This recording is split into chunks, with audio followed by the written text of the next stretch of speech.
Some decades just kind of come and go, but others are crucibles. They're these moments in time that completely forge a new world. We're about to dive into one of those rare transformative periods, the 10 years from 1999 to 1990 BCE. This wasn't just some series of battles. This was a fundamental reshaping of global power. It set two colossal empires on the paths that would define their destinies.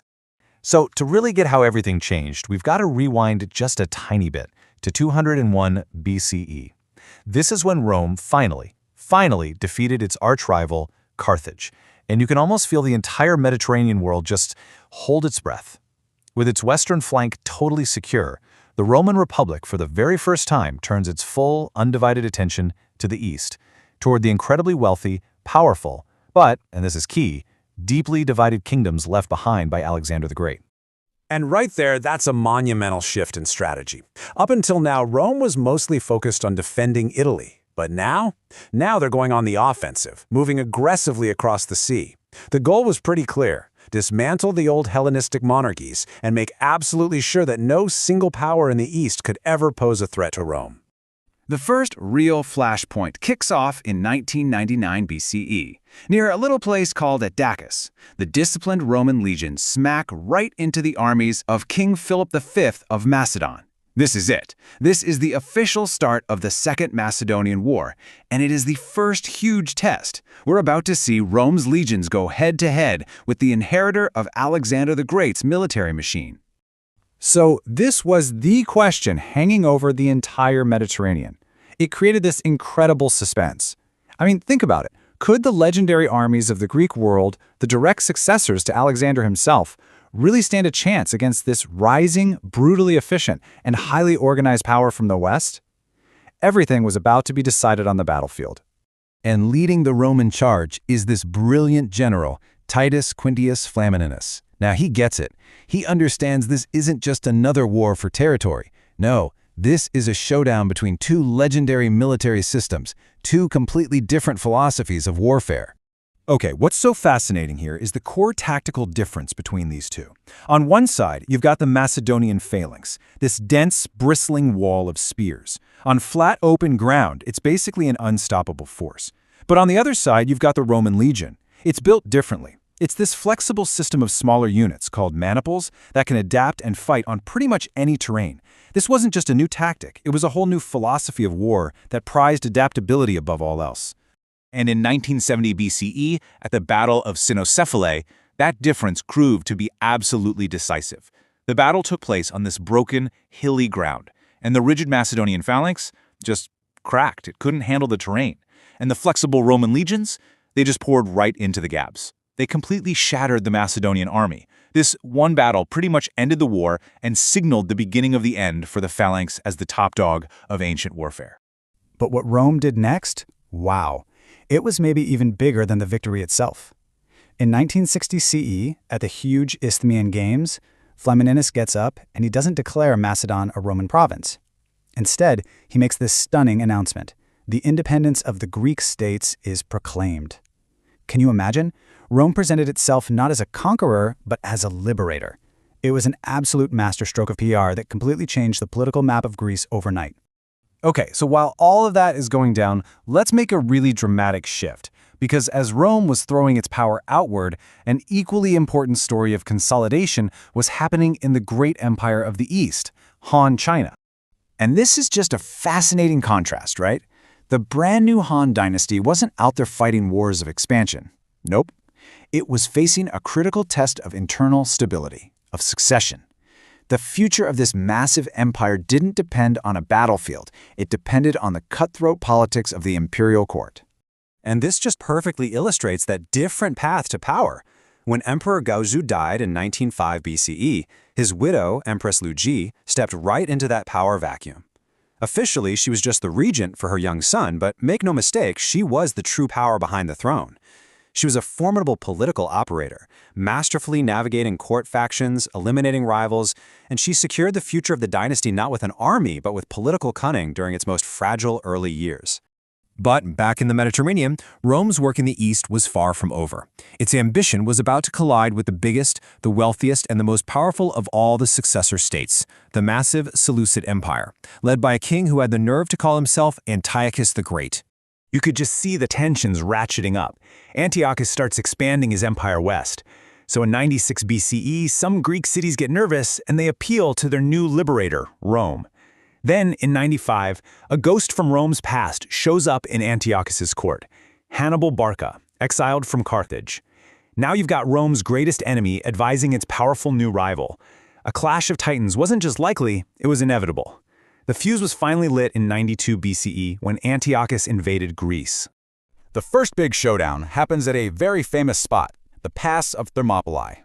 In 1901 BCE, the Roman army crushes Antiochus's forces and drives them completely out of Greece. But this was just the warm-up act. The war now crosses the Aegean Sea and moves into Asia proper, setting the stage for one of the largest and most decisive battles in the entire ancient world. I mean, just look at the scale of what was coming. On the Roman side, you've got Lucius Cornelius Scipio and the proven power of those flexible, disciplined legions.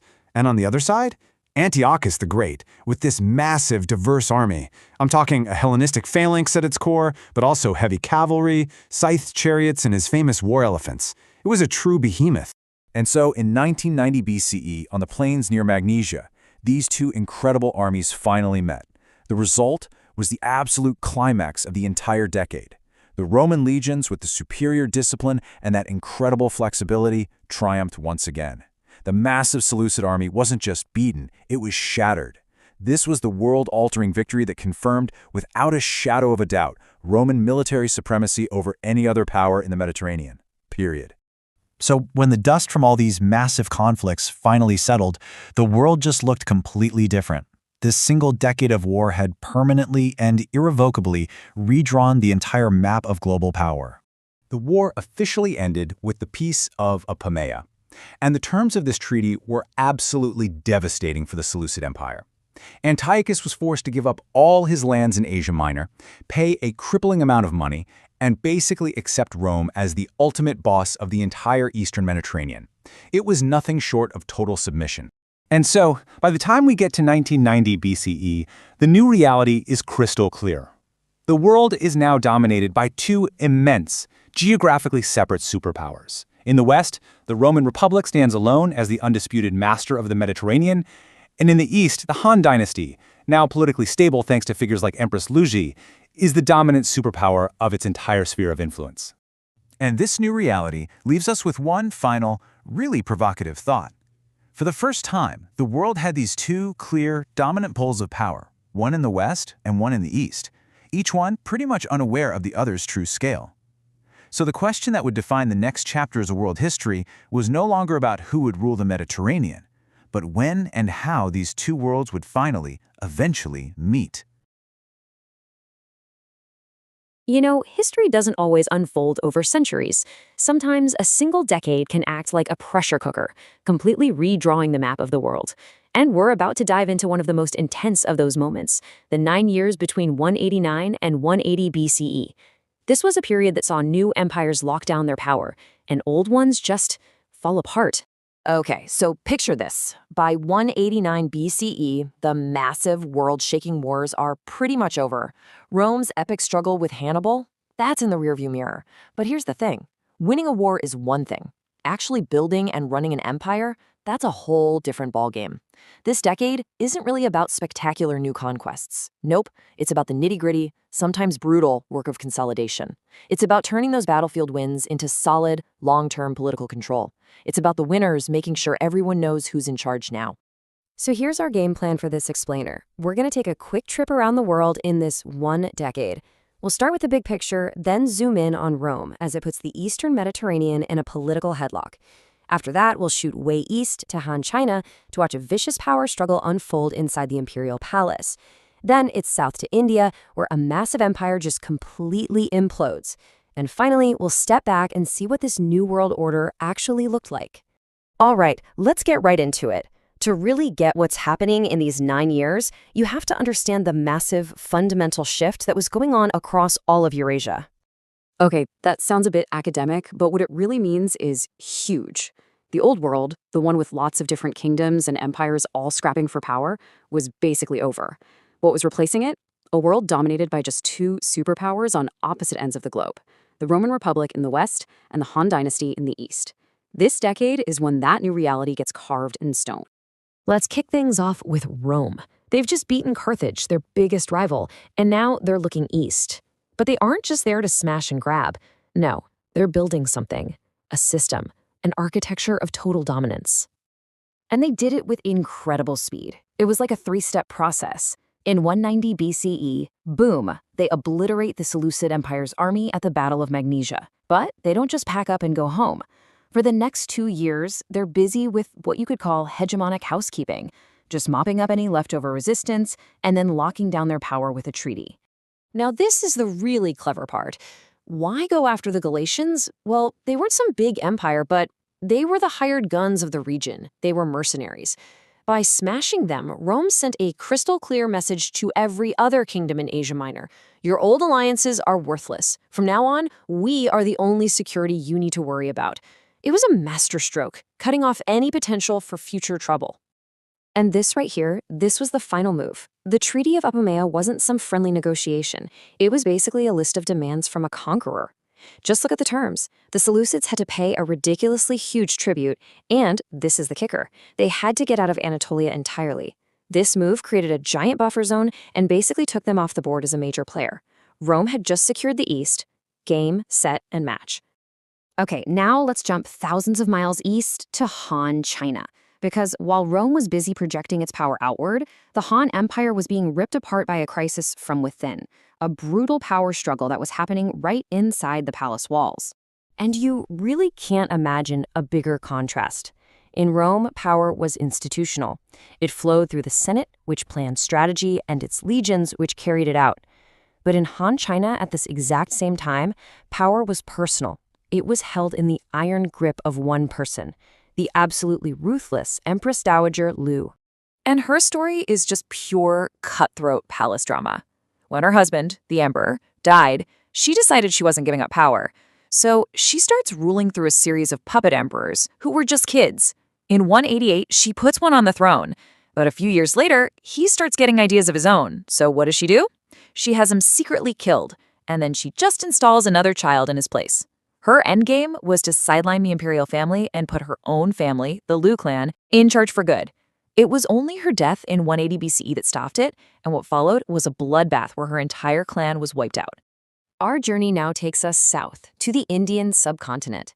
So if Rome was consolidating its power and Han China was barely surviving an internal crisis, the great Mauryan Empire was doing something completely different. It was falling to pieces. Burn this year into your memory. 185 BCE. It's the year that marks the violent end of India's first great empire, a dynasty that had ruled for over a century and a half. And this wasn't a slow, gentle decline. This was a sudden, public, and shocking coup. The commander of the entire army, a general named Pushyamitra Shunga, murders the last Mauryan emperor right in front of the troops during a military review. I mean, the betrayal is just stunning. This act didn't just change who was in charge, it completely shattered the unity of the entire region. And the new dynasty that took over, the Shunga dynasty, was a total break from the past. The Mauryans had banned certain traditional rituals, like animal sacrifice. Well, the Shungas brought them right back. So this wasn't just a political change, it was a massive cultural shift that created huge divisions. And you know what happens when there's blood in the water, right? The fallout was immediate. As this quote explains, all that internal chaos was basically an open invitation.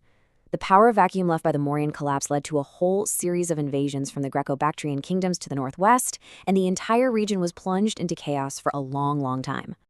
So let's pull all this together. After 9 years of consolidation, crisis, and collapse, what does the world actually look like in 180 BCE? Well, a new order is definitely taking shape. This chart gives us a perfect snapshot. You've got Rome at the top, strong, organized, and flexing its muscles across the Mediterranean. Then you've got Han China, which has pulled itself back from the brink and is now stabilizing under a new emperor. And at the bottom, the former Mauryan lands, which are totally fragmented and in disarray. So, what are the big takeaways from this chaotic decade? First, Rome is now the undisputed boss of the Mediterranean. Second, the Han dynasty proves it's tough as nails by surviving that internal meltdown. Third, we see that the older empires are actually pretty fragile. And finally, that new bipolar world, a world anchored by Rome in the west and Han China in the east, isn't just a theory anymore. It's the new reality. And all of that leaves us with one last massive question. By 180 BCE, you have these two colossal empires, thousands of miles apart, both solidifying their power. They barely even knew the other existed. But as they both continued to grow, was a collision inevitable? Or were they destined to shape history from their own separate corners of the globe, forever worlds apart? You know, we tend to think of history as this slow, gradual process, right? Empires rise and fall over hundreds of years. But what if I told you that sometimes the entire course of history can be changed in just one decade? Well, that's exactly what we're diving into today. We are going to zoom in on 10 crucial years, from 1790 to 1700 BCE. This is a period where a chain reaction, a kind of butterfly effect, started on the steppes of Asia and rippled all the way to the Mediterranean, ultimately paving the way for total Roman domination. So the decade actually starts off pretty quietly. You've got peace treaties being signed, old conflicts ending. But don't let that fool you, because under the surface, all the dominoes were being lined up. You have a power struggle on the far eastern steppes, a whole new generation of really ambitious kings taking over in Greece, and a desperate warning being delivered to the Roman Senate. Every single one of these events is a link in a chain that leads inevitably to that final point, a declaration of war that will completely reshape the ancient world. All right, so here's how we're going to break this all down. First, we're going to look at that fragile peace that kicked off the decade. Then, we'll meet the ambitious new kings who were basically chomping at the bit to shatter it. After that, we'll jump way over to the Far East to see how a conflict between nomads sent shockwaves west. Then, we'll watch as suspicions just boil over in the Roman Senate. And finally, we'll get to the moment it all explodes into what was, for them, a world war. Okay, let's start at the very beginning of our decade. If you were just looking at the surface of things, it really seemed like the world was settling down. You had major powers resolving these long, nasty conflicts, and it created this feeling, or maybe this illusion of calm across two entire continents. So let's look way out west, on Rome's rugged frontier, and what we'd now call Spain and Portugal. The Roman legions had been stuck there for years, bogged down in this brutal, grinding war. But then, in 178 BCE, this general, Tiberius Sempronius Gracchus, he finally pulls off a breakthrough and ends the whole thing. And look, this wasn't just another notch in the win column. This victory secured the Republic's entire western flank. It freed up troops, money, and attention for threats that were brewing elsewhere. For a brief moment, it must have felt like a lasting peace was actually possible. And what's amazing is that halfway across the globe, pretty much the same thing was happening. A year earlier, in 1790 BCE, this long simmering border dispute between the southern kingdom of Nanya and the mighty Han dynasty in China, it was resolved. Peacefully. Through diplomacy. So if you zoomed out, you'd see the two biggest powers of the age, Rome and Han China, both securing their borders, both settling into peacetime. It really seemed like the whole world was taking a deep breath and exhaling. They had absolutely no idea it was just the calm before a massive storm. Now, to really get what's about to happen, we have to talk about this powerful idea from the ancient historian Polybius. It's a concept he called symploky.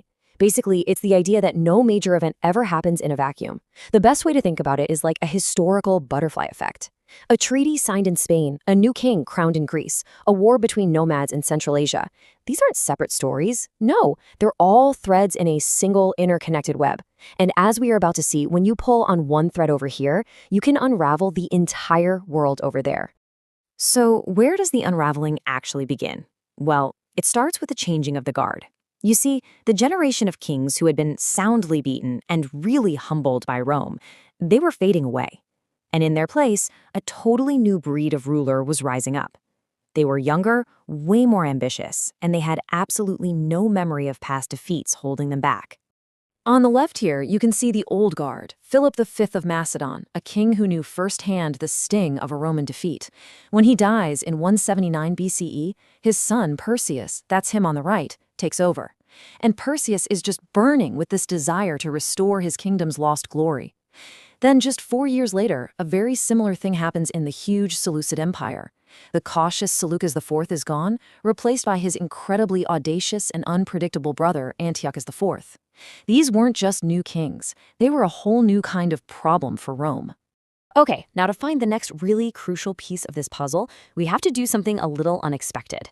We need to leave the familiar world of Greece and Rome entirely and travel thousands of miles to the east, to the dusty frontiers of Han China. Now, I know it sounds totally unrelated, but a single battle fought out here is about to send a human tidal wave crashing right into the Hellenistic world. The moment it all changes happens in 1760 BCE. The Xiongnu, who were this powerful federation of nomadic peoples, win an absolutely crushing victory over their rivals, the Yuezhi. Now, this isn't just some local skirmish. It is a geopolitical earthquake on the Eurasian steppe. The Yuezhi are so completely defeated that they are forced out of their ancestral homelands for good. And here it is. This is Simploke in action.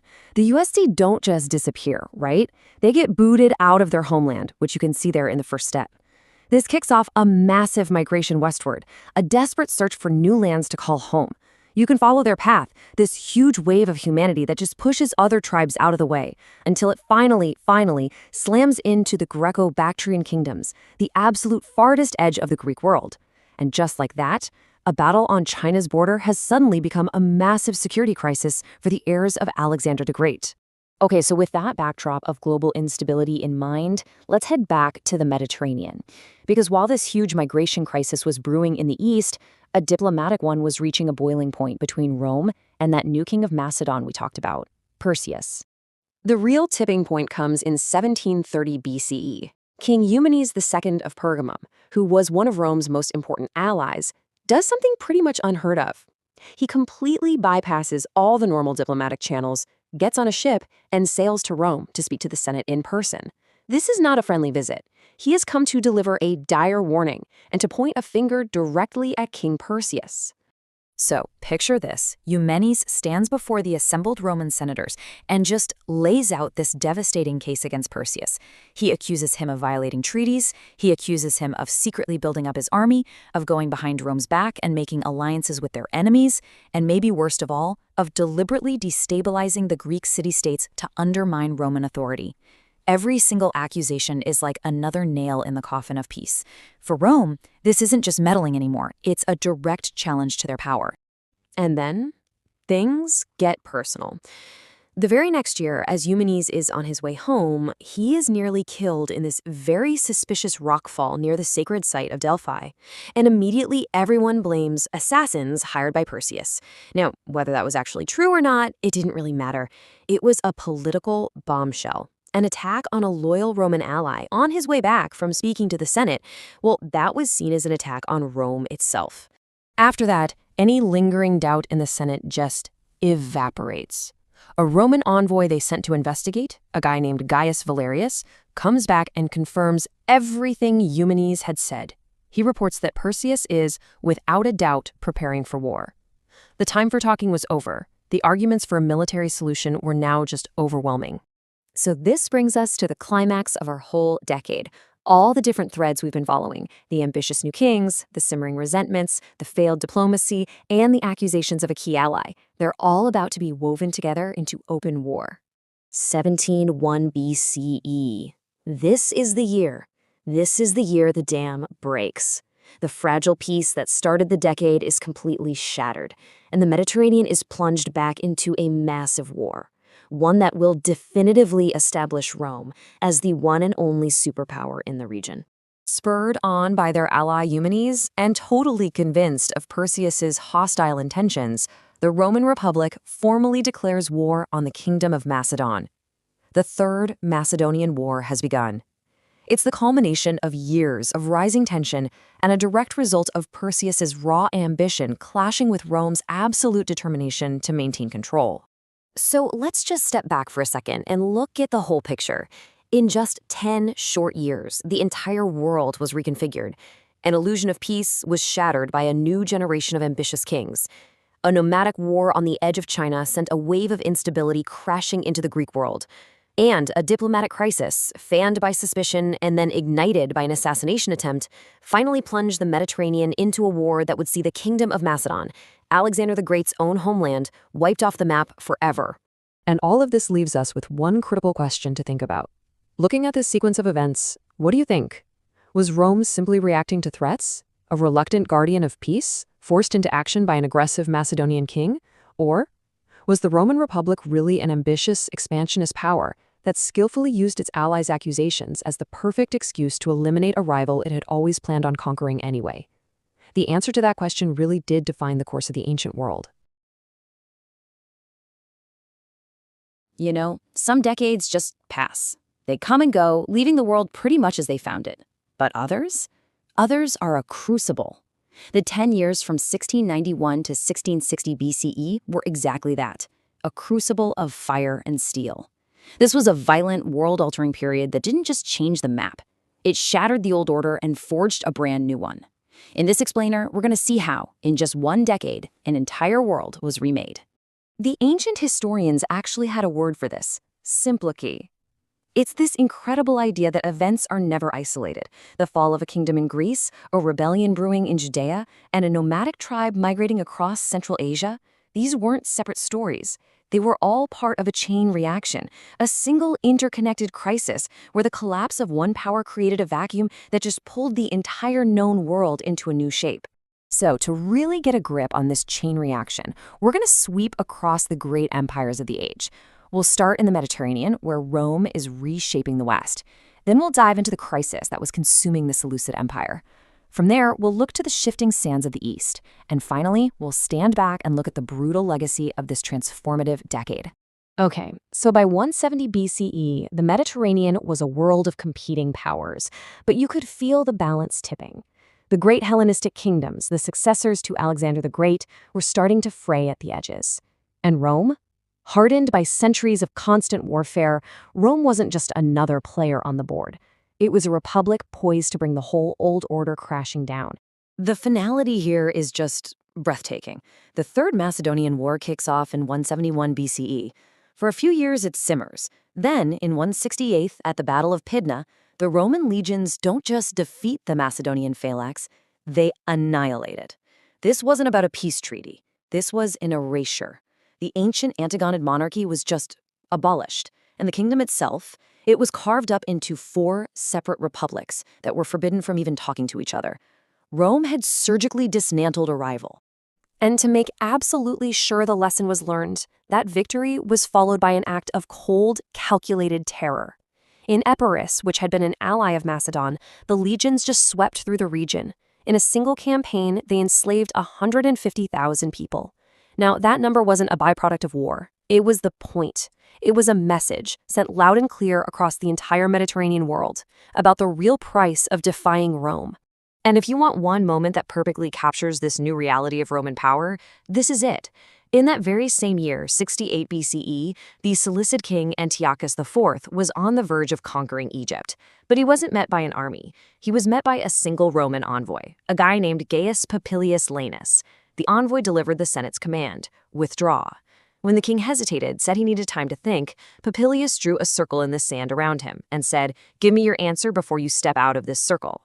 The king, facing the unspoken threat of Rome's full might, had no choice. He turned his army around. A war was stopped with a line drawn in the sand. Incredible. That public humiliation was just the start of the Seleucid Empire's problems. Rome's challenge didn't just stop an invasion, it exposed a deep internal weakness. Almost immediately, the empire began to tear itself apart from the inside. An external threat triggered an absolutely catastrophic internal collapse. Reeling from his embarrassment in Egypt, King Antiochus turned his frustration inward. He launched this brutal campaign of forced Hellenization, forcing Greek culture on his subjects, and he specifically targeted Judea. He outlawed core Jewish practices, and then, in a final unbelievable act of desecration, he profaned the sacred temple in Jerusalem, turning it into a site for a pagan cult. This wasn't just a political mistake. It was the spark that lit a firestorm. The reaction was immediate, and it was violent. The Maccabean Revolt erupted in 167 BCE. Led by Judas Maccabeus, the Hammer, Jewish fighters launched a brutal guerrilla war against the massive Seleucid armies. And against all odds, they started winning key victories. By 164 BCE, just 3 years after the desecration, they had retaken Jerusalem and triumphantly rededicated the temple. The mighty Seleucid Empire was now fighting and losing a war on its own territory. But these shockwaves didn't stop in the Near East. Not at all. Far beyond, these power vacuums and cascading conflicts were reshaping the vast steppes of Central Asia. New peoples and new powers were on the move, redrawing the entire map of the East. When you look at the chronicle of these years, it reveals a remarkably dynamic East. In 1670 BCE, at the exact same moment the Maccabees rose up in the West, a new power was on the rise far away: Mithridates I of Parthia. He began building his empire by seizing vital territory from the Greco-Bactrian kingdom. Then, a few years later, in 1603, we see a totally different kind of power on display. Han Chinese mathematicians, with incredible precision, calmly tracked and recorded the passage of Halley's Comet, a real testament to their scientific sophistication amidst all this turmoil. And then, in 16 BCE, a crucial migration began. The Wusun people drove the Yuezhi westward, setting off this chain reaction of displacements that would, over time, carve out the arteries of the future Silk Road. Every single event was another ripple in a growing storm. So here we are, it's 160 BCE, a single decade has passed, and as the dust settles, it reveals a world that has been profoundly and irreversibly changed. The old pillars have completely fallen, and the foundations of a new and much more brutal world order are now firmly in place. The contrast is just stark. I mean, look at this. Before this decade, you had a multipolar world, with these big Hellenistic empires checking Roman ambition. By 160 BCE, the West was unipolar. Rome stood alone, the undisputed military hegemon. The vast Seleucid Empire was now a fractured state, already being consumed by internal rebellion and the start of what would be a century of civil wars. And out in the east, that old stability was gone, replaced by the rise of Parthia and these great migrations that would create a whole new Silk Road dynamic. So by 160 BCE, a whole new architecture of hegemony had been built.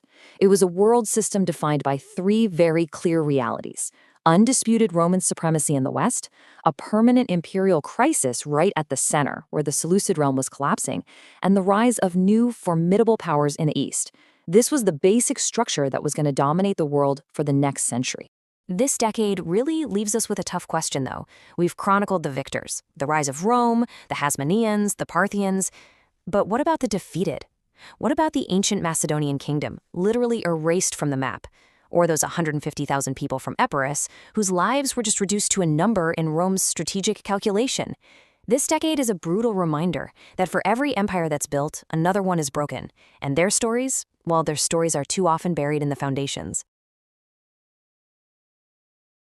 You know, we usually think of history in these big, sweeping centuries. But sometimes the entire destiny of an empire can be forged in just a single brutal decade. We're going way back to the 2nd century BCE to focus on one short, violent, and absolutely pivotal period, the 150s, a decade when it felt like the whole world was set on fire. And that brings up a really fascinating question, right? I mean, what happens when the titans of the age, the 2 global superpowers, both start to crack, both start to bleed at the exact same moment? So, on one side of the globe, you've got the Roman Republic. They're fresh off their victory against Carthage, and they are the undisputed masters of the Mediterranean, no question. And on the other side, the Han Dynasty in China, a huge centralized empire that completely dominated the East. I mean, these were the 2 pillars holding up the ancient world. What's just staggering when you look at this timeline is how compressed all this chaos really was. In less than 10 years, you've got nomadic invasions, you've got these vicious wars of conquest, and you have massive internal rebellions, all exploding across both empires at once. It was just a decade of non-stop, simultaneous crisis. Okay, so let's start in the West, with Rome. Because after finally defeating their great rival, Carthage, you'd think they'd get a breather. But no. The Republic immediately gets bogged down in this seemingly endless and incredibly vicious fight for control of the Iberian Peninsula. That's modern-day Spain and Portugal. To really get what's happening, you have to understand the Roman mindset at the time.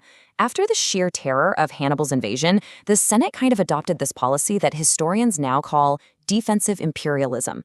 Basically, it meant that any potential threat, any resistance at all, was seen as a totally unacceptable risk. It had to be crushed, immediately and without mercy. And that paranoid policy was put to the test in the mid-1550s. Two huge revolts just exploded almost at the same time. The Lusitanians in the west rose up in 155 BCE, and just 1 year later, the Celtiberians of Numancia followed suit. For Rome, this was a challenge that simply could not be ignored.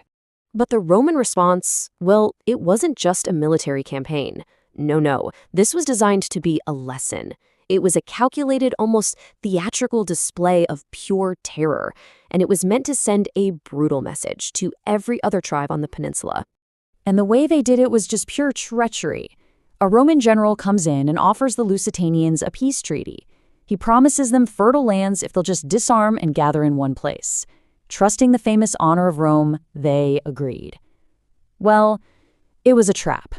As soon as the Lusitanians were disarmed, the legions moved in. In a single day, they systematically slaughtered 9,000 people, men, women, and children. But the horror, it didn't end there. For those who survived, an even worse fate was waiting. Another 20,000 were rounded up, shackled, and sold into slavery across the empire. This wasn't a battle. It was an act of annihilation. It was designed to completely break the will of anyone who even thought about resisting Rome. All right, now let's jump to the other side of the world. Because at the exact same time Rome is putting Iberia to the torch, the Han dynasty was facing its own eerily similar crisis. They were fighting a war on two fronts. So, in 157 BCE, a new ruler, Emperor Jing, takes the dragon throne. He inherits this incredibly powerful empire, but it's also a surprisingly fragile one. And almost immediately, he's slammed with these massive threats, both from outside his borders and from within his own family. You can really feel the pressure he was under. From the outside, you've got the Xiongnu, these powerful nomadic horsemen launching devastating raids on the northern frontier. But from the inside came something way more dangerous, a full-blown rebellion led by members of the imperial clan itself. This was the Rebellion of the Seven States, and it was led by a guy named Liu Bei, a super powerful prince, and a relative of the emperor. He saw the new emperor trying to centralize power and basically said, wait a minute, that's a direct threat to my personal wealth and my authority. And that's what sparked a truly devastating civil war. In the end, Emperor Jing's armies did manage to crush the rebellion, but it was what you'd call a fractured victory. Sure, it cemented the emperor's power, but the war was incredibly bloody, incredibly costly, and it exposed these deep, deep fissures within the Han ruling class. It nearly tore the dynasty apart from the inside. So now that we've seen these fires raging from Spain all the way to China, we get to the big question. What does all of this parallel violence actually tell us about the real price of building and maintaining an empire?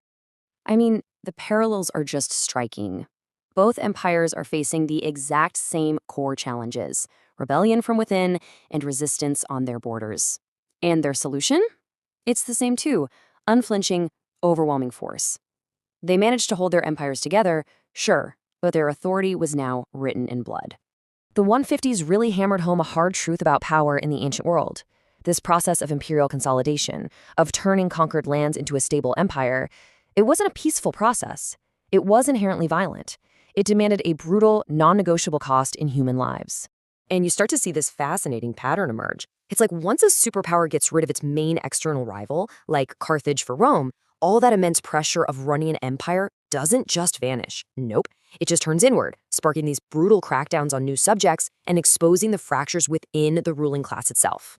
So the 1500s wasn't just some random, chaotic decade on a timeline. You really have to see it as a crucible, a trial by fire that hardened and defined the ruthless character of these two great empires. It set the stage for the centuries of conquest that were still to come. Which leaves us with one final question to think about. Was all of this horrific violence just the necessary, terrible price they had to pay to create the long-term stability these empires would become famous for? Or were these brutal acts the first deep cracks in their very foundations, a sign of the rot that would, centuries later, bring them both crashing down? We're zeroing in on a 10-year stretch in the 2nd century BCE. It was a period of fire, of ambition, a time that didn't just tweak the map a little bit, it completely redrew the boundaries of power for the next 500 years. And get this wasn't happening in just one place. This wasn't just Rome's story. From the sunny shores of the Mediterranean all the way to the heart of ancient China, it felt like the entire Eurasian world was in this state of violent, almost synchronized upheaval. Okay, so this timeline really grounds us in this super narrow window of time. Look at this. In 1490 BCE, Rome kicks off its final, absolutely brutal war against its oldest nemesis. Just 3 years later, by 146, that enemy is gone, wiped off the map, along with the last real bastion of Greek independence. So what's happening on the other side of the planet? Well, just 5 years after that, in 141, a new emperor rises in the east who is going to completely redefine Asia. 3 huge moments, all crammed into one turbulent decade. So let's start in the West. For the Roman Republic, this decade was all about one thing: brutal, absolute finality. After centuries of back and forth, Rome was making its move to permanently erase its last great rivals from the game board. For Rome to get that total Mediterranean dominance it craved, there were really 2 major obstacles still standing in its way. On one side, you had Carthage, the old commercial powerhouse that had nearly brought Rome to its knees in the past, and on the other, you had the Achaean League in Greece. This was the heart of Greek resistance, really the last symbol of political freedom for those once mighty city-states. And this just perfectly illustrates the sheer, calculated ruthlessness of Roman strategy. In a single year, 146 BCE, Rome laid waste to both of them. I mean, they didn't just defeat them, they erased them. The great cities of Carthage and Corinth were sacked, burned to the ground, and their people either killed or sold into slavery. So you have to understand, this wasn't just a conquest. It was a message, and it was sent loud and clear across the known world. The age of rivals is over. The Greek historian Polybius, who was actually an eyewitness to all of this, captured the absolute despair with this chilling line. For the Greek world, this wasn't just a military defeat. It felt like the end of history itself, a final, crushing blow to their independence. But here's the crazy part. As one world was ending in fire, half a world away, this exact same decade was marking a monumental beginning. So now, let's turn our attention to China. In 1441 BCE, the Han Emperor Jing died. His son, a teenager named Lu Zhi, ascended to the dragon throne. History would come to know him as Emperor Wu, the martial emperor, and his ambition would redefine not just his empire, but the entire continent. Emperor Wu's reign would become one of the most consequential in all of Chinese history, and it was driven by this incredibly ambitious agenda. He was going to repel the nomadic Xiongnu tribes who were constantly threatening the northern borders. He would literally double the size of his empire through conquest. He'd send envoys deep into Central Asia, basically kicking open the door to what we now call the Silk Road. Oh, and he would also establish Confucianism as the state ideology for thousands of years to come. His rise to power in 141 BCE, that was the spark that lit this incredible fire of transformation. But the story isn't just about these two superpowers, right? The spaces between them and all around them were also in a state of violent, chaotic change. And that chaos, it created both massive threats and unbelievable opportunities. Over in Iberia, that's modern-day Spain and Portugal, Rome was completely bogged down in these brutal, grinding guerrilla wars. This was the dark underbelly of Roman expansion, a constant drain of blood and treasure out on the frontiers. It was a sign that the empire was already feeling the strains of its own incredible growth. Now, in the Near East, a huge power shift was happening, and this was going to be a real problem for Rome down the line. The old Greek Seleucid Empire was crumbling, and a new power, the Parthians, was rising up to take its place. In 148 BCE, their king, Mithridates, captured a key city. This was the signal, the dawn of a new Persian empire that would soon share a border with Rome's eastern territories. And that set the stage for centuries of conflict. And if we go even further east, right on the edge of the Han world, the chaos was just as intense. In 145 BCE, the city of Ai-Khanoum, in what's now Afghanistan, this place was a vibrant hub of Greek culture for 200 years. It was sacked and totally abandoned, and its collapse created this power vacuum, this chaotic frontier that Han China, under its ambitious new emperor, would soon expand right into, paving the way for the Silk Road. See how it all connects? Okay, so let's bring all these different threads together. This decade of destruction and creation, it wasn't a bunch of isolated incidents. No, it forged a new global order, one that was defined by two titanic continent-spanning powers. So what was the ultimate result of all this? What did this decade of fire and ambition actually build? What new world was forged between 149 and 140 BCE? This table just lays it out perfectly. It shows two empires at this critical turning point. By 14 BCE, Rome had it all, total Mediterranean hegemony. But that victory came at a steep price. It created these immense internal pressures, sowing the seeds of social crisis and eventually a century of bloody civil war. Meanwhile, the Han Empire, already centralized, just solidified its power under Emperor Wu, priming it not for collapse, but for massive, unprecedented external expansion. Two superpowers headed for two very different destinies. So you have two hegemons, set on different paths, but destined to shape the known world. With Rome now controlling all the ports of the Eastern Med, and the Han looking west with a new, aggressive ambition, the stage was set. The road to the east was now open, and the collision of these two worlds, even if it was still centuries away, was now inevitable. You know, some decades just pass. They come and go. But then there are others that are like fault lines in history. They're these moments where the entire world pivots and a whole new global structure starts to take shape. We're about to dive into one of those moments, the absolutely world-shaping decade between 139 and 130 BCE. So picture this. By this point in the 2nd century BCE, the old world order is really crumbling. The great Hellenistic kingdoms, the ones that came after Alexander the Great, they're in a state of terminal decline. And as they fade away, the vast Eurasian landmass is left with two colossal dominant powers, each at the complete opposite end of the continent, the Roman Republic in the west and the Han dynasty in the east. For the first time, we can really talk about a truly bipolar world. Ancient historians actually had a word for this moment, symploke. It's this idea that events were now interconnected across huge distances. The fall of a city in North Africa could now totally recalibrate the economy of Italy. A diplomatic mission deep in Central Asia would kickstart forces that would, one day, ripple all the way to the Mediterranean. And this is where you see the stark contrast. On one side, you have the Roman Republic. It's still expanding its borders, sure, but internally it's starting to violently fracture and turn on itself. On the other side, the Han Empire. This is a highly centralized, incredibly stable power that's consolidating its authority and beginning to look outward, to the unknown lands of the West. Two empires, one decade, on two completely different paths. Okay, so let's start with Rome. To really get what was happening in the Republic during this decade, you have to see a society that was collapsing under the weight of its own success. The immense pressures from a century of nonstop conquest weren't just pushing outwards anymore, they were turning inwards, and the very fabric of Roman society was starting to unravel. The whole foundation of the Roman Republic, its military strength, its social core, was the small, independent citizen farmer. But what happens when you have endless wars abroad?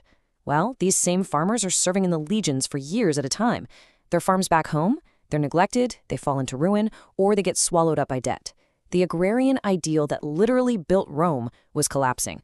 And in its place, something new and dangerous rose up, the latifundia.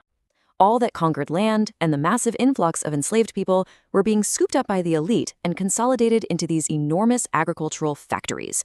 They completely outcompeted the small farms, driving citizen farmers off their land and into the cities, which created this new, impoverished urban class and a countryside worked by masses of disenfranchised slaves. And the result of this new system? Well, it was systemic instability on a terrifying scale. Just look at this number, 60,000. That is the estimated number of people who took part in the First Servile War, a massive slave rebellion that just exploded in Sicily in 135 BCE. It took Roman armies years to put it down, which just goes to show how volatile their new economic model had become. And this crisis, it unfolded with brutal speed. In 135 BCE, the Servile War kicks off. By 133 BCE, a reformer, Tiberius Gracchus, tries to solve this land crisis by proposing to give it back to the small farmers. And what's his reward? He's murdered by a mob of senators on the Capitoline Hill. By 132 BCE, the slave revolt is finally brutally crushed. War, political assassination, and brutal suppression, all in just a few short years. You see, the murder of Gracchus was so much more than a political killing. It was the moment the unspoken rules of the Republic were broken for good. It made violence a normal tool for getting political power, and it completely shattered the old consensus. This set Rome on the bloody path toward a century of civil war. All right, now, let's jump to the other side of the world. Because while Rome is descending into chaos, the Han dynasty under the great Emperor Wu is reaching a peak of centralized power and sophistication. This was not an empire unraveling. This was an empire consolidating and getting ready for a grand new project. This really gets to the heart of it. Where Rome's Senate was fracturing into violent factions, Emperor Wu was building a powerful meritocratic bureaucracy, all unified by Confucian philosophy. He nationalized key industries like salt and iron, not to make an elite class richer, but to fund the state and its armies directly. This made sure power was concentrated with the imperial throne itself, not with a bunch of landed aristocrats. The key events for the Han during this decade show a state with a clear, unified purpose. In 139 BCE, with his power base totally secure, Emperor Wu sends his envoy, a man named Zhang Qian, on an ambitious mission into the unknown West. Then, in 135 BCE, the powerful Grand Empress Dowager Dao dies, which gives the emperor full, unrivaled control, clearing the way for his massive agenda. And that agenda really hinged on this one pivotal action.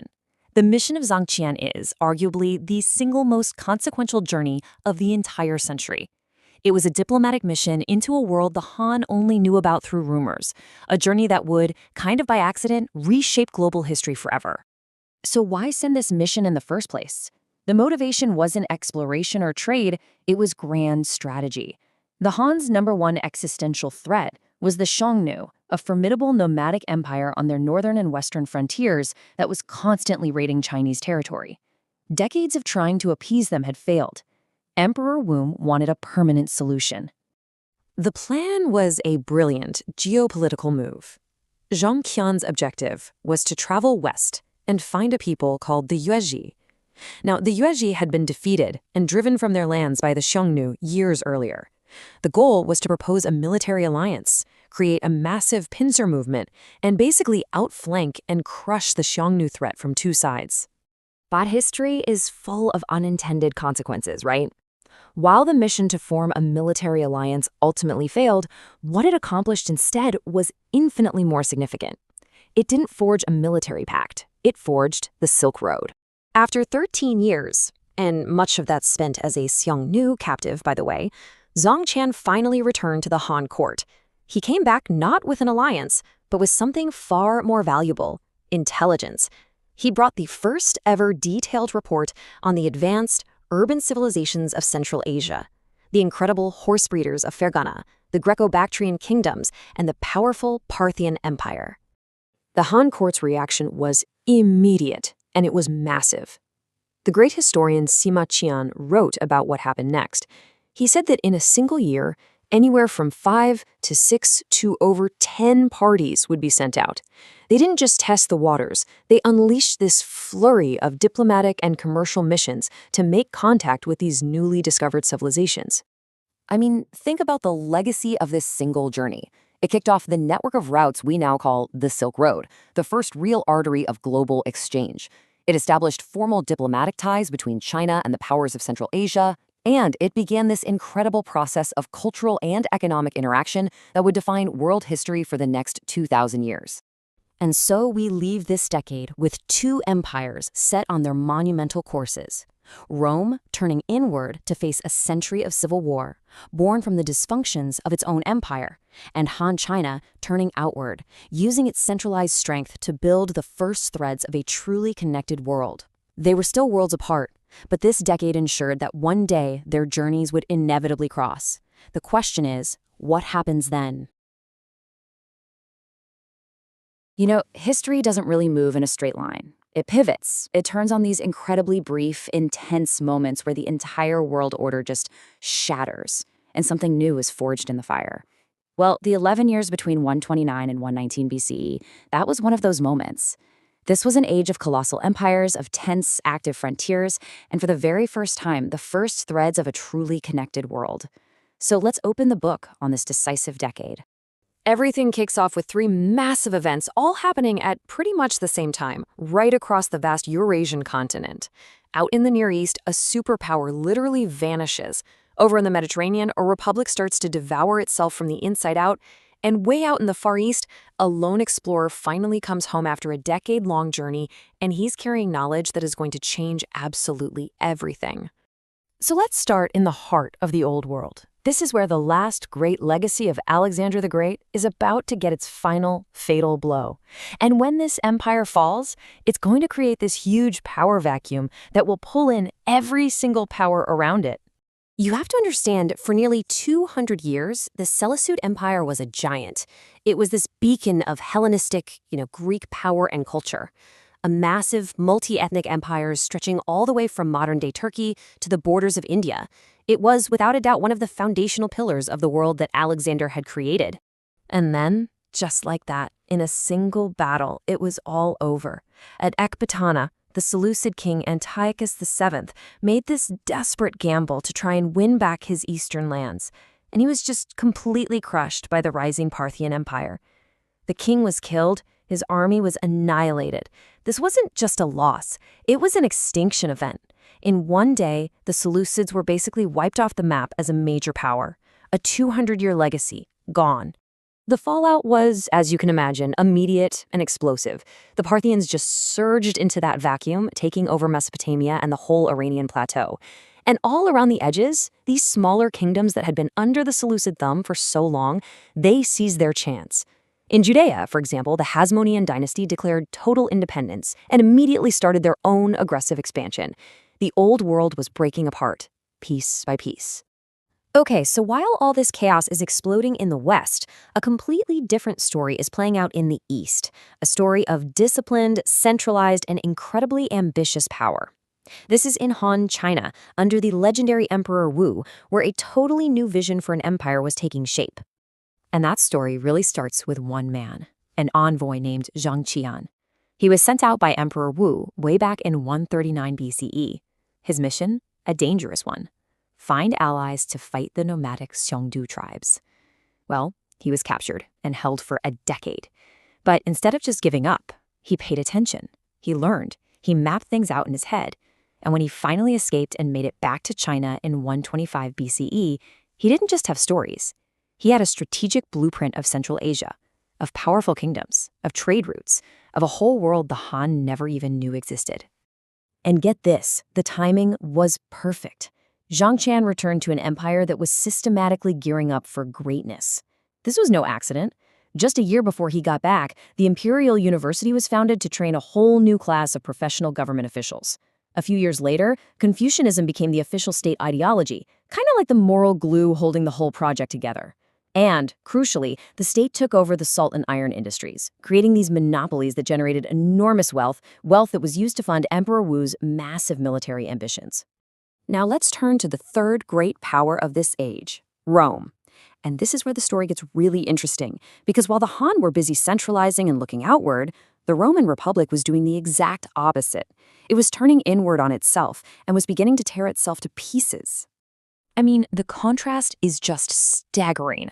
On one side, you've got the Han Empire, building this unified state with a professional bureaucracy and a shared ideology, and on the other side, the Roman Republic, spiraling into political chaos, street violence between senators, and a deep, deep social crisis that started with the land itself. So what was the problem? It all boils down to something called the latifundia. See, as Rome conquered the world, unbelievable wealth and hundreds of thousands of slaves flooded back into Italy. The rich elite bought up huge tracts of land and created these massive plantations worked by slaves. They completely undercut the small citizen farmer, the very guy who was supposed to be the backbone of the Roman army and society. Whole families were forced off their land, flooding into Rome with no work, creating this massive, angry, and poor urban population. It was a cancer at the very heart of the Republic. And eventually, that social decay just exploded into open political violence. A couple of reformers, the Gracchi brothers, tried to pass laws to give land back to the common people. The response from the elites? Pure force.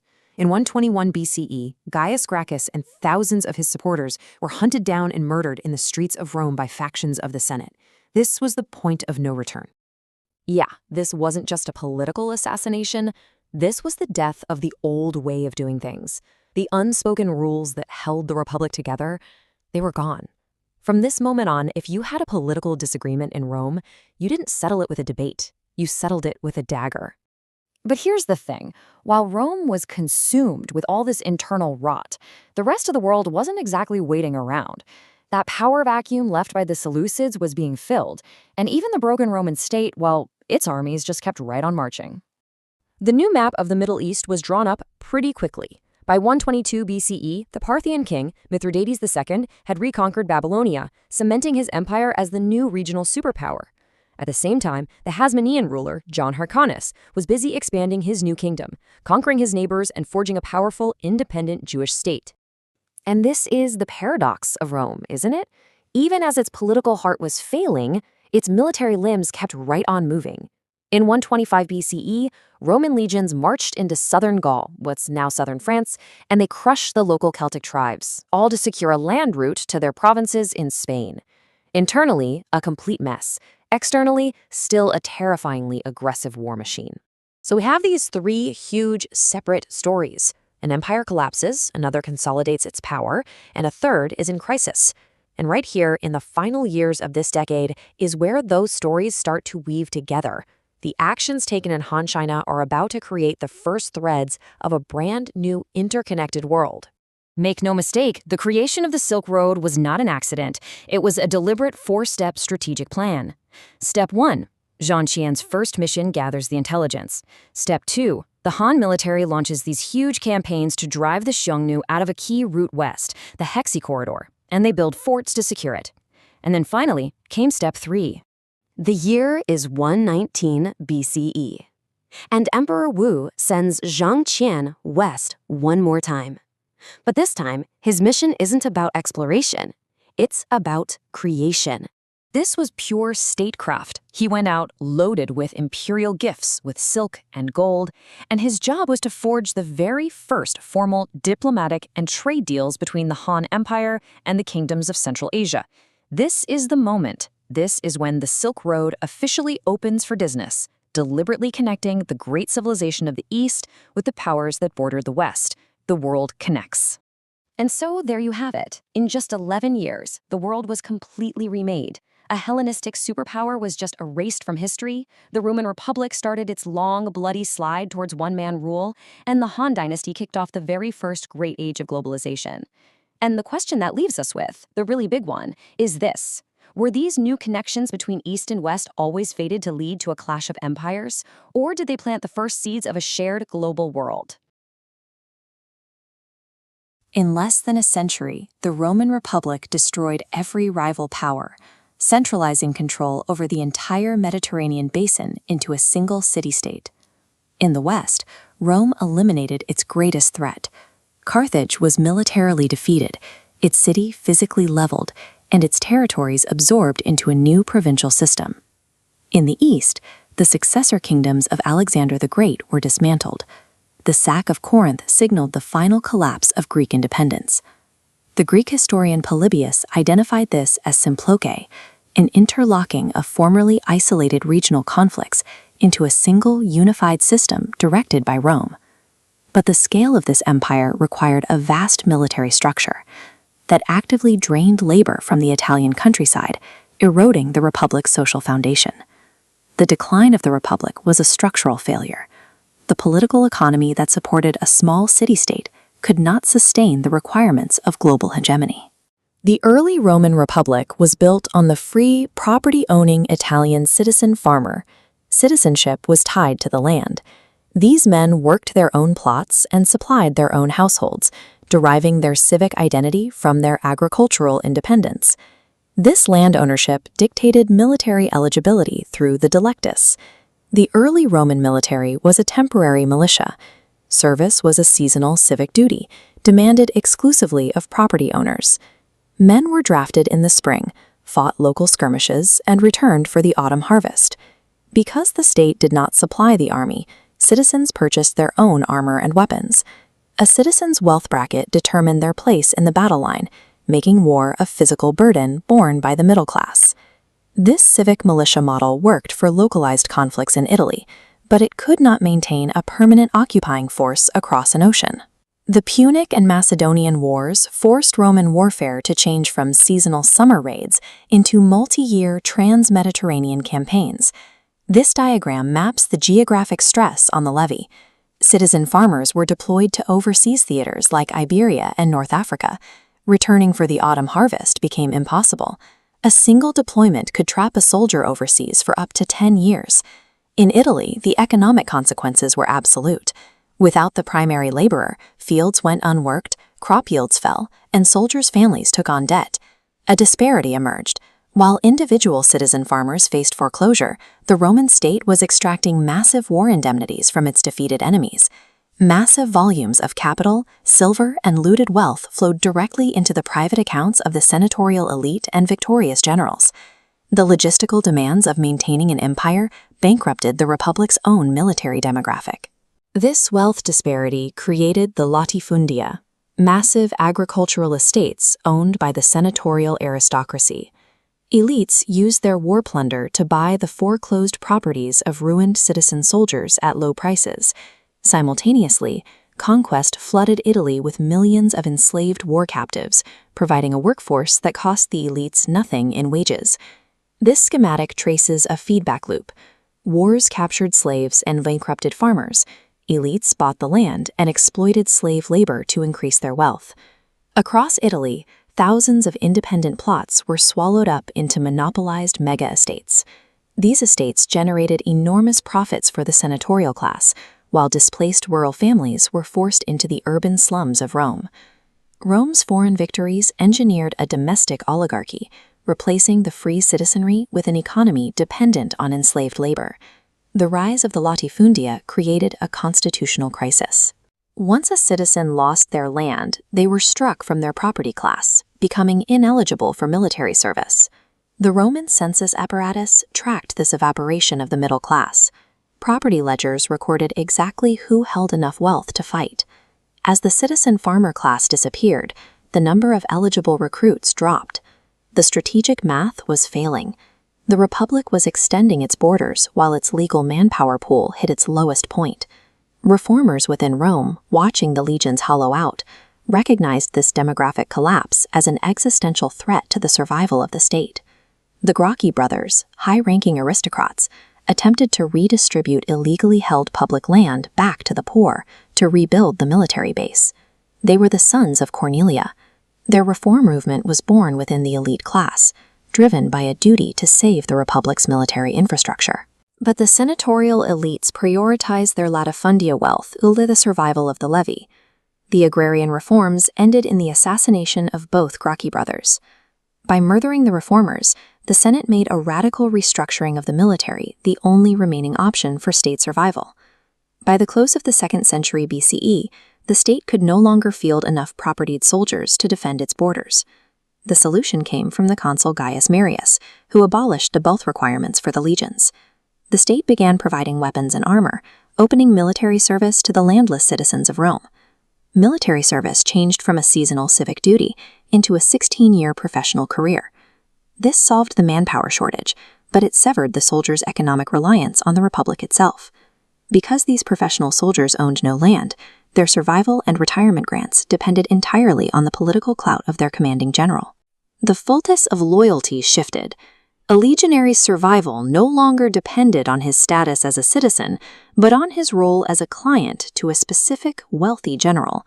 The legions became highly trained and completely isolated from the civic structure of the Roman Senate. The 2nd century BCE ended with Rome as the master of the Mediterranean. Yet this external dominance masked internal ruin. The civic functions of the city-state had been overridden by the requirements of empire. The Republic's own military success bankrupted its citizenry and created the private armies that would eventually replace its government. Welcome to The Explainer. We're about to dive into a single, absolutely pivotal decade where two colossal powers, the Roman Republic and Han China, began to reshape their corners of the world. And the craziest part? They were completely unaware that the other even existed. All right, so our story doesn't begin with just one event, but three, all of which really set the stage for 10 years of conflict and conquest. First up, in 1119 BCE, you've got the Han dynasty securing the Hexi corridor. This was huge. It pushed back the Xiongnu and opened up a brand new path to the west. A year later, 118, way over on the other side of the world, Rome founds the colony of Narbo Martius, really cementing its control over southern Gaul. And then in 113, a storm arrives. Migratory tribes show up on the Danube and deliver an absolutely shocking defeat to a Roman army. You see, these were parallel histories, unfolding at the exact same time, but in total isolation from one another. And yet, they were both driven by a very similar imperial logic. They were literally worlds apart, but their ambitions were almost mirror images. Let's start with the Han and see how their story really gets going. Okay, so first we turn to Han China, under the relentlessly ambitious Emperor Wu. For him, this wasn't a time for just sitting back and consolidating. No, his reign was all about methodical, unceasing expansion. He just completely threw out the old policies of trying to appease neighbors. Instead, he launched these incredibly aggressive military campaigns, totally redrawing the map of East Asia. This quote really gives you a sense of the sheer scale of his ambition. And his immediate focus? Well, that was on gobbling up the southern frontiers, one kingdom at a time. Let's break down how this happened. In 112 BCE, a succession crisis in a nearby kingdom, Nanyue, gave Emperor Wu the perfect excuse to step in. See, a pro-Han faction got overthrown in a really violent coup, and when a small Han force sent to help was completely wiped out, the emperor's response wasn't diplomacy. It was overwhelming, decisive force. And the thing is, the conquest of Nanyue in 111 BCE was just the warm-up act. Over the next 2 years, Han power just swept south like a tidal wave. Minye was subdued, its whole population relocated. Dian surrendered and was folded right into the empire. I mean, this was a masterclass in swift, centrally directed conquest. But Emperor Wu's chessboard wasn't just limited to the south. Not at all. At the exact same time, a diplomatic incident simmering in the northeast gave him yet another opportunity to expand. It really proved that no border was safe from his ambition. So, here you can see how a whole series of provocations and, honestly, miscalculations just spiraled into a full-blown war. The king of Gojoseon blocked other envoys from getting to the Han court. Then, a rogue Han ambassador goes and assassinates his escort on the way home, lies about it, and gets rewarded. The king, obviously enraged, retaliates, and by 109 BCE, Emperor Wu has all the justification he needs for a two-pronged invasion. Okay, let's jump to the other side of the world. Because while the Han were carrying out these methodical conquests with, frankly, chilling efficiency, the Roman Republic, well, it found itself tangled up in messy, unexpected, and deeply frustrating conflicts. And that really is the question that defined this whole decade for Rome. The Republic's attention was just dangerously split. On one hand, it was fighting a war of opportunity, and let's be honest, greed, in the south. But at the same time, it was fighting a desperate war for its very survival in the north. This slide really lays out Rome's dilemma perfectly. Down in North Africa, you have the Jugurthian War, which kicked off in 112 BCE. This was a regional conflict that Rome figured it could handle easily, but then you look to Europe starting just a year earlier, and you have the Cimbrian War, a totally new and terrifying threat on a scale they hadn't seen in generations. You see, this war against the Numidian king Jugurtha, it should have been short and sweet.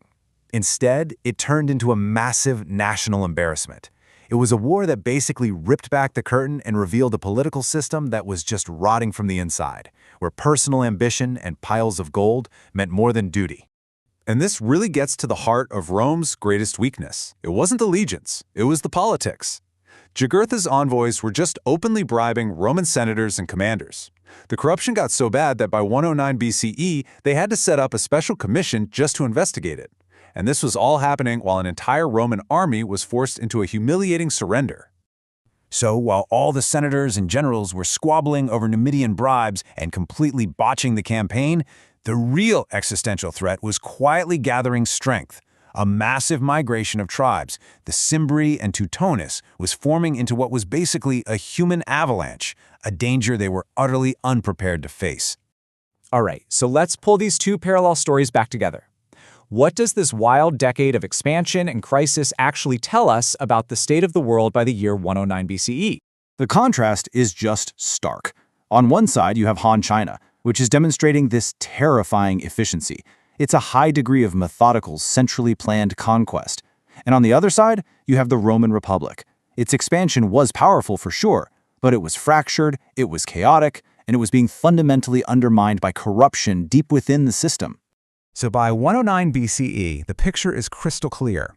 One empire, the Han, was at the absolute peak of its organizational power, a confident, expanding powerhouse just systematically securing its frontiers. The other, Rome, was a superpower, no doubt, but one that was facing serious internal rot and a massive new threat on its border. Its legendary military might was being crippled by political greed.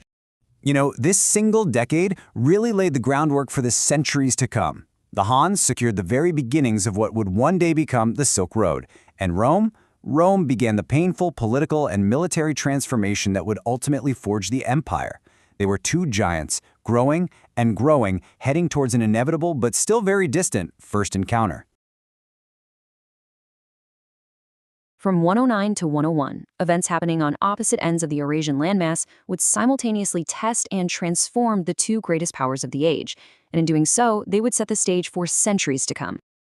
So picture the world around 100 BCE. It was basically a bipolar system, dominated by two colossal yet almost entirely disconnected imperial anchors. In the west, you had the ever-expanding Roman Republic, and way over in the east, the centralized and incredibly powerful Han Empire of China. For one brief, critical decade, their histories would run in this stunning, almost unbelievable parallel. And this really gets to the heart of the tension of this decade. Rome was reactive. It was forging its imperial identity out of pure crisis. You could almost say it operated on a strategy of defensive imperialism, this constant push outwards to neutralize any potential threat. The Han, on the other hand, were much more proactive. They were consolidating their world order, projecting power to solidify a vast centralized state. Two totally different missions, both about to face the exact same trial by fire. Now, this decade didn't begin with a crisis, not at all. It began with confident, aggressive expansion. Both Rome and Han China were pushing their boundaries, subduing their neighbors, and projecting just immense military power. Over in the east, the formidable Emperor Wu was on the move. In 109 BCE, his armies marched south and folded the kingdom of Dian, in what is now modern-day Yunnan, right into the Han administration. And the very next year, they turned northeast, conquering the kingdom of Gojoseon in northern Korea and setting up military commanderies to govern the new territory. It was a crystal-clear statement of Han imperial reach. And at the exact same time, thousands of miles away, the Roman Republic was wrapping up its own brutal frontier war. In 106 BCE, the Jugurthian War in North Africa finally ground to an end. The generals Gaius Marius and his sharp subordinate Sulla had utterly crushed the Numidian king, securing Roman dominance over the vital North African coast and all its resources. You had two empires flexing their muscles, and they both looked absolutely unstoppable. But this period of easy expansion was about to be violently shattered. Just as Rome and the Han seemed to be securing their worlds, catastrophic threats emerged from the north. Invasions that would expose deep vulnerabilities and force them to adapt, or quite literally risk collapse. For Rome, the crisis came in the form of a human avalanche. A massive migration of Germanic tribes, the Cimbri and the Teutones, swept down towards Italy. Now, these weren't a conquering army in the traditional sense. This was an entire people on the move, and they inflicted a series of shocking, brutal defeats on the Roman legions sent to stop them, sparking absolute terror back in the Republic. The sheer scale of the disaster at the Battle of Arausio in 105 BCE, it was just staggering. 80,000 Roman and allied soldiers were killed in a single day. It was a complete annihilation, one of the worst defeats in all of Roman history, and it sent a shockwave of pure fear all the way to the Senate. The northern border had simply collapsed. Meanwhile, the Han Empire was facing a frontier crisis, but this one was of its own making. To fight the constant threat of the highly mobile Xiongnu nomads, Emperor Wu needed better horses, superior cavalry mounts. He demanded that the distant kingdom of Dayun trade its legendary heavenly horses. But when Dayun refused and then executed a Han ambassador, well, the emperor responded with overwhelming force. This campaign really revealed the incredible power and resolve of the Han state. The first expedition, back in 104 BCE, was a humiliating, undersupplied disaster. But Emperor Wu didn't blink. He simply doubled down. A second massive army of 60,000 men was sent across the desert. By 101 BCE, they had besieged the capital of Deyuan, cut off its water supply, and forced its complete surrender. The Han got their horses, all right, but at a tremendous cost. So these frontier wars, the Cimbrian terror for Rome and that incredibly costly Deyuan campaign for the Han, did a lot more than just redraw borders. They acted as a brutal stress test on the military and the social structures of both empires. They exposed fundamental weaknesses that demanded radical, world-altering solutions. Rome's core problem wasn't just tactical, it was deeply social. For centuries, the backbone of the army had been the citizen farmer. But by the late 2nd century, their small farms were being swallowed up by what were called latifundia, these massive slave-worked plantations owned by the super-rich elite. The independent farmer was quickly becoming an endangered species. And this created a demographic time bomb for the military. Why? Well, because Roman law traditionally required soldiers to be property owners. As the latifundia grew, the pool of eligible recruits shrank dramatically. So when you're faced with an existential threat like the Cimbri, Rome simply could not field enough soldiers under the old system. The Republic was being hollowed out from the inside. The solution was pushed through by Gaius Marius, the guy who had just won the war in Africa. Around 107 BCE, staring down this recruitment crisis, he did something radical. He abolished the property requirement. The legions were suddenly open to any citizen, landless or not. And this created a totally new kind of soldier, a long-term professional whose loyalty wasn't really to the state, but to the general who promised him victory, loot, and a plot of land for retirement. Now, the Han Empire's problem was almost the complete opposite. Their military machine wasn't failing. If anything, it was too successful, and it was becoming ruinously expensive. Emperor Wu's constant massive campaigns against the Xiongnu in Korea and Vietnam and all the way out to Dayun required a vast, extractive enterprise that was placing an unbearable burden on the Chinese heartland. And by 104 BCE, right as that Dayuan War was kicking off, the bill came due. The state's needs led to crushing taxes. Farmers were being forced to pay up to 50% of their crops as rent to big landowners. This led to a very familiar and dangerous pattern. Homelessness surged, banditry became common, and as people were forced off their land, agricultural productivity itself started to decline. The glorious campaigns on the frontier were creating deep social decay back home. So how did this decade of parallel storms finally end? Well, by 101 BCE, both Rome and Han had overcome their immediate crises. They had survived. But they came out the other side as fundamentally different powers, with new structures that would define their trajectories for centuries to come. When you look at the timeline, the synchronicity is just incredible. Just as Marius and his new professional army were finally destroying the Germanic threat, first the Teutons in 102, then the Cimri in 101 BCE, the Han began their final push against Deyuan. And in that very same year, thousands of miles away, their siege succeeded. Two empires had faced total collapse, re-engineered their militaries on the fly, and emerged victorious. This single, turbulent decade was truly the crucible that forged the new world order. The interconnected pressures of expansion, invasion, and social change had forced both Rome and the Han to adapt, and the result was the solidification of these two superpowers that would anchor the global landscape for the next several centuries. And this leaves us with the critical and maybe even haunting question. The solutions that were born from the crises of this decade, they contain the seeds of future destruction. Marius's new army, loyal to its generals instead of the state, would inevitably lead to the bloody civil wars that destroyed the Roman Republic. And the immense economic and social strain of the Han war machine would create the perfect conditions for peasant rebellions and dynastic collapse. So in saving themselves, had they merely postponed their own doom?